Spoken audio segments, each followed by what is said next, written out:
সিলেট শহরের এই সৌন্দর্য দেখে আমাদের ঘুম ভাঙলো। জাস্ট আমাদের হোটেল থেকে এরও একটা ভিউ পাওয়া যায় সিলেট শহরের। আপনারা দেখতে পাচ্ছেন এয়ারপোর্ট রোড, আম্বরখা, টোটাল ভিউটা দেখা যাচ্ছে আমাদের হোটেল থেকে। জাস্ট অসাধারণ। এর একটা সুন্দর ভিউ দেখতে দেখতে আপনার সকালের ঘুম ভাঙবে, তাও আবার সিলেট শহরে। অসাধারণ। হ্যালো ভিউয়ার্স, আসসালামু আলাইকুম।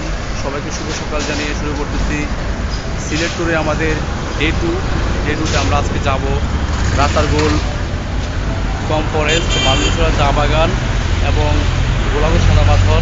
আপনারা দেখতে পাচ্ছেন অলরেডি আমাদের রিজার্ভ লেগুনা চলে আসছে।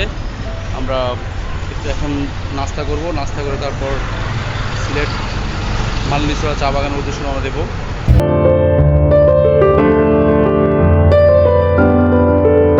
আবার চলে আসছি সিলেট ডে ট্যুরে আমরা আমাদের নাস্তা করার জন্য। এত টেস্টি খাবার এবং রিজনেবল প্রাইসে আপনার খাবার পেয়ে যাবেন এই পাঁচ বাড়িতে, সেই জন্য আর লোক সামলাতে পারলাম না।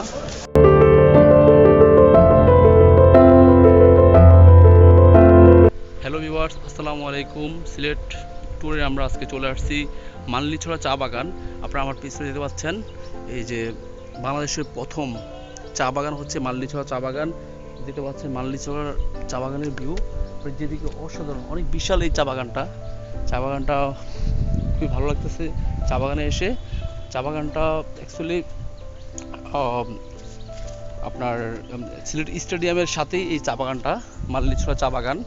আমরা সিলেট স্টেডিয়াম পিছে পেলে এই পাশে আসছি, এই পাশে মালনীছড়া চা বাগানে প্রবেশ করছি।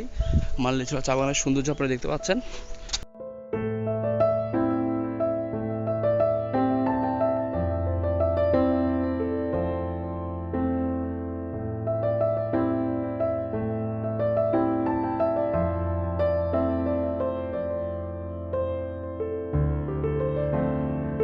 সিলেটের আসল সৌন্দর্য হচ্ছে চা বাগান। সিলেটে এসে যদি আপনি চা বাগান ভালোভাবে না দেখেন, তাহলে আপনার সিলেট ট্যুরটাই অসম্পূর্ণ থেকে যাবে। সো সিলেটের চায়ের অনেক সুনাম রয়েছে। সিলেট নর্মালি সবাই চিনে চায়ের দেশ হিসাবে। তো দুটি পাতা একটি কলির দেশ হচ্ছে এই সিলেটে এসে আমরা মালনীছড়া চা বাগানের সৌন্দর্য আপনাদেরকে দেখাচ্ছি।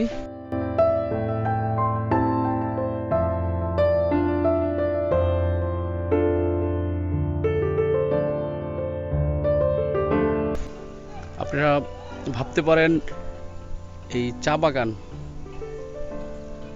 শুধু বাংলাদেশ নয়, পৃথিবীর সবগুলো দেশেই মানুষের প্রতিটা দিন শুরু হয় এই এই চা পাতা থেকে উৎপন্ন চা দিয়ে।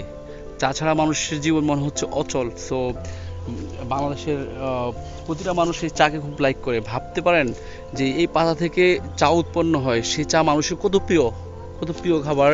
মনে হয় যে সব ক্লান্তি দূর করার জন্য এক কাপ চা প্রয়োজন।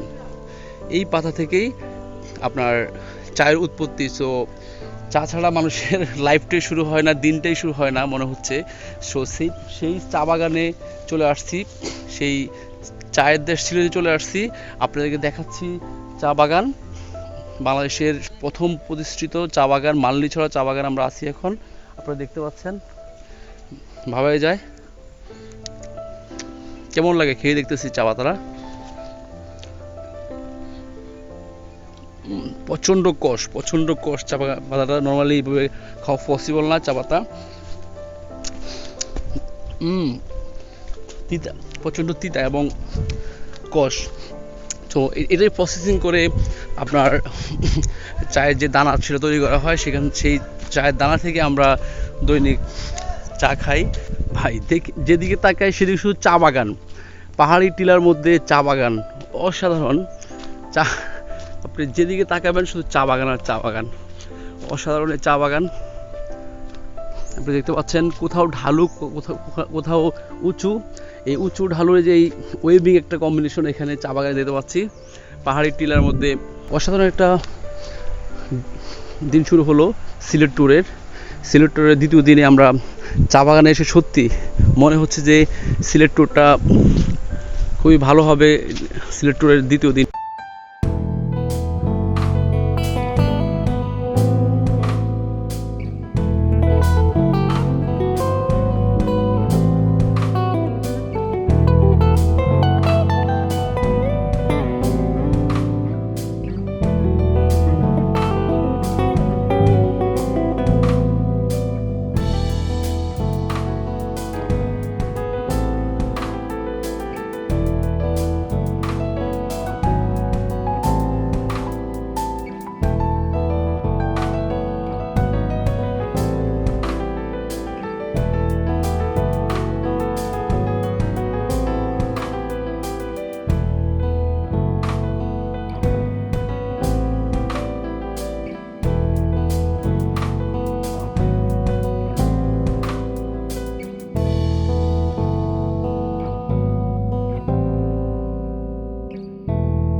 হ্যালো ভিউয়ার্স, আমরা এখন চলে আসছি সোয়াম ফরেস্ট রাতারগুলে। আপনারা দেখতে পাচ্ছেন পর্যটক নৌকা উঠতেছে এখান থেকে। আমরা ভিতরে প্রবেশ করব সোয়াম ফরেস্ট রাতারগুলে।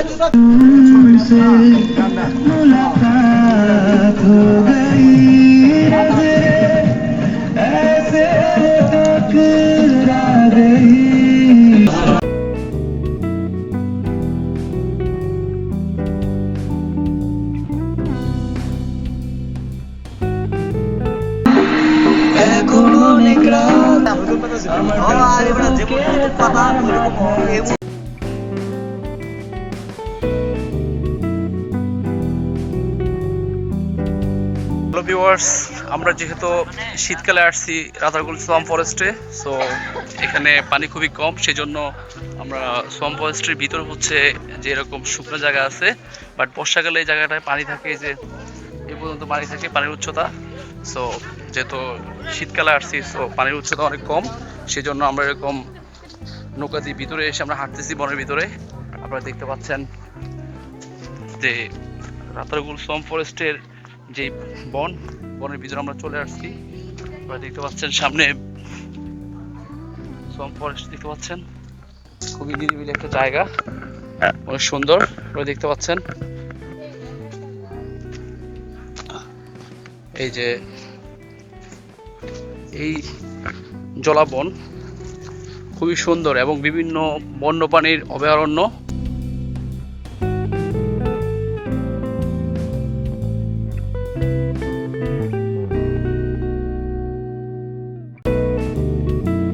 এখানে বিভিন্ন বন্যপ্রাণীর অভয়ারণ্য।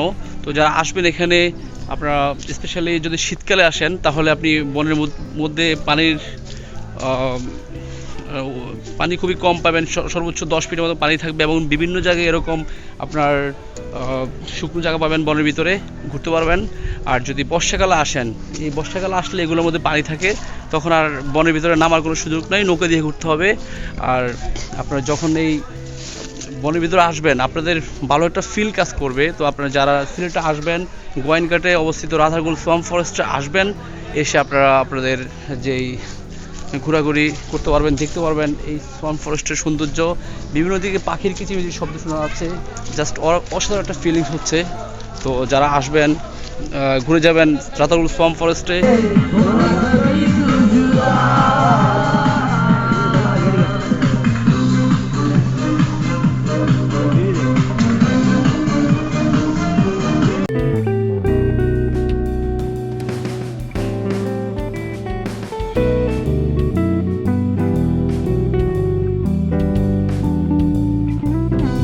হ্যালো ভিউয়ার্স, আমরা আমাদের সিলেট ট্যুরে বোলাগঞ্জ সাদা পাথর আসছি। আসার পর খাওয়া দাওয়া শেষ করলাম। আমরা বাংলার কাশ্মীর খ্যাত বোলাগঞ্জ সাদা পাথরে চলে আসছি। আপনারা আমার পিছনে দেখতে পাচ্ছেন বোলাগঞ্জ সাদা পাথরের নৌকা ঘাট। এখান থেকে আপনি জনপ্রতি 100 টাকা নৌকা ভাড়া করে চলে যেতে পারেন বোলাগঞ্জ সাদা পাথর 0 পয়েন্টে। তো নর্মালি এক নৌকাতে আপনারা 8 জন উঠতে পারবেন, এর বেশি পারবেন না। ওই যে ওইখানে কাউন্টারের ব্যবস্থা আছে, কাউন্টার ছাড়া কোনো আপনি নৌকা উঠতে পারবেন না। ওইখান থেকে টিকিট কাটতে হবে, তারপর আপনি এই নৌকা করে যেতে পারবেন। জনপ্রতি 100 টাকা করে আপনি গোলাগঞ্জ সাদা পাথর 0 পয়েন্টে যেতে পারবেন। সো চলুন আমরা যাচ্ছি, এবং ওদিকে দেখা যাচ্ছে মেঘালয় পাহাড়ের ভিউ। আমাদের বোট অপেক্ষা করতেছে আমাদের জন্য, আমরা যাচ্ছি এখন সেই দিকেই। আমরা আপনাদের দেখাবো ওই যে মেঘালয় পাহাড়। আমরা এই যে নৌকায় করে এখান দিয়ে ঘুরে ওই 0 পয়েন্টে ওদিকে চলে যাব। আমরা ওদিকে যাচ্ছি, চলুন যাওয়া যাক।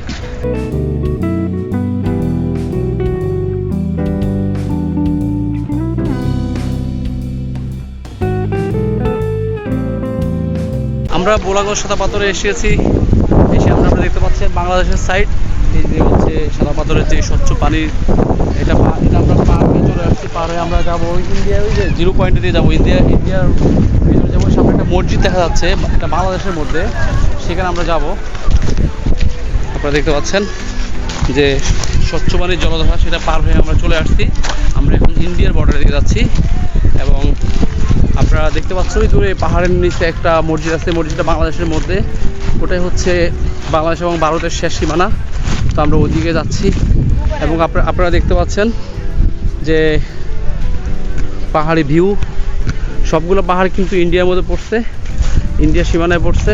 যখন যখন বর্ষার মৌসুম তখন এই যে আমার পায়ের নিচে এই পাথরগুলোতেও পানি থাকে। এখন একমাত্র পানি অনেকটা কম, জাস্ট ওই জায়গাটার মধ্যে পানি আছে আর এদিকে নাই।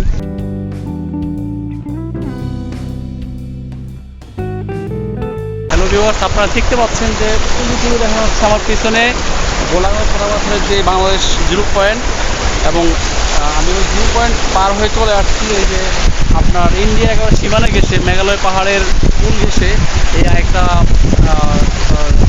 স্বচ্ছ পরিষ্কার পানির জলধারা থেকে আপনারা দেখতে পাচ্ছেন। এটা সামনে এই ভিউ, জাস্ট ভিউ এরকম পাহাড়ি ভিউ, তারপর হচ্ছে এখান দিয়ে পানি নেমে চলে আসতেছে।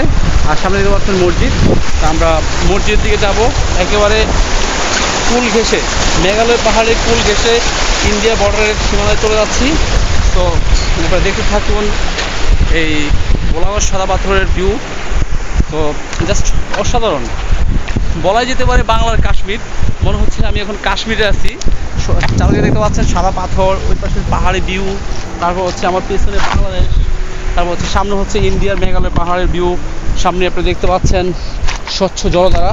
হ্যালো ভিউয়ার্স, আমরা এখন বাংলাদেশের সীমানা অতিক্রম করে একেবারে গোলাঘাট সাদা পাথরের জিরো পয়েন্ট ক্রস হয়ে একেবারে আপনার ইন্ডিয়ার বর্ডার এরিয়া চলে আসছি। আপনারা দেখতে পাচ্ছেন বর্ডার এরিয়া আসার পরে ওই যে দেখা যাচ্ছে বাংলাদেশের গোলাঘাট সাদা পাথর, আর এদিকে হচ্ছে গোলাঘাট সাদা পাথর, আর ওই পাশে হচ্ছে ইন্ডিয়ান মেঘালয় পাহাড়ের ভিউ। আর আপনি সামনে দেখতে পাচ্ছেন একটি মসজিদ। এই মসজিদ হচ্ছে লাস্ট সীমানা, বাংলাদেশের লাস্ট সীমানা হচ্ছে মসজিদ। আমরা সেদিকে যাচ্ছি মসজিদ দেখার জন্য। আপনারা দেখতে পাচ্ছেন গোলাঘাট সাদা পাথরের জিরো পয়েন্ট। এই জিরো পয়েন্ট হয়ে এই যে আপনি এই পাশে দেখতে পাচ্ছেন যে মেঘালয় পাহাড়ের ভিউ পয়েন্ট, সীমান্তবর্তী একটি পতাকা দেখতে পাচ্ছি।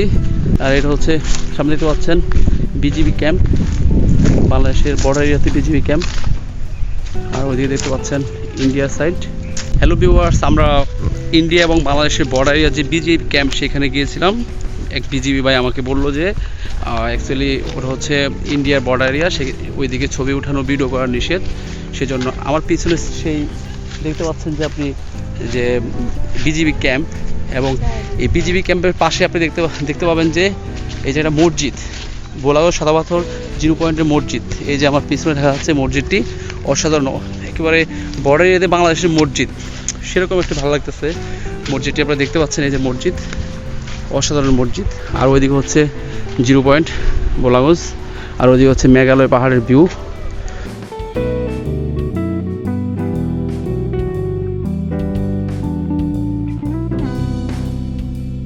আর হচ্ছে গোলাঘাট সাদা পাথর যারা আসে তারা অ্যাকচুয়ালি এই জিরো পয়েন্ট এরিয়াতে এই মসজিদের কাছ পর্যন্ত কেউ আসে না।